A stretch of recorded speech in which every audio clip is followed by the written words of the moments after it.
Hi everyone, and welcome back to my final review of the William Hartnell era that I have on DVD. Well, roll over Terminator, Doctor Who beat you to the punch. Yes, I'm talking about the War Machines. Interesting story, but some things in it that don't make much sense to me. So let's get straight on with it. It's a 4-part story, as I say. The villain is a supercomputer creating an army of war machines. I do like the bit where the Doctor and Dodo arrive in London and he puts the out of order sign on the TARDIS. Nice touch. Thing about Dodo in this, which doesn't make any sense, is she disappears in episode 2 and never heard of again. Completely. Disappears. Goodbye. Strange. Very strange. She's going to be replaced by these two, Polly and Ben, who will see William Hartnell through to the end of his reign as Doctor Who and into Patrick Troughton's era as Doctor Who. Two good characters. But, what happened to Dodo? Weird.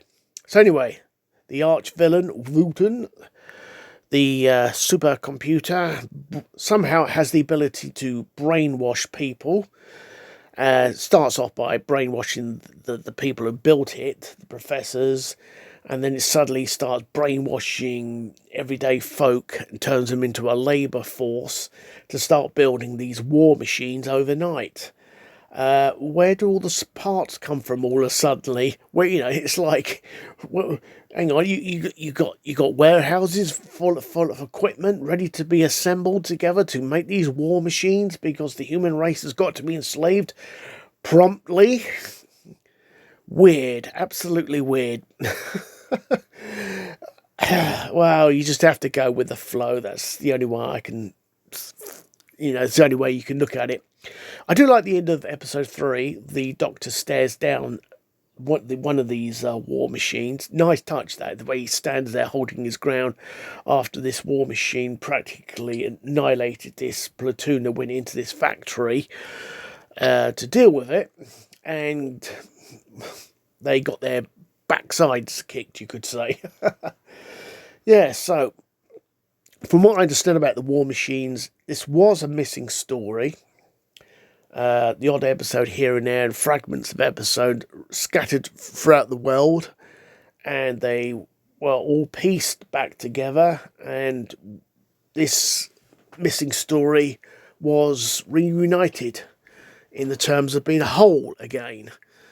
As I say, I do have some issues with this story, but it's best to go with the flow. Just go with the flow. It's the 1960s. It chugs along nicely.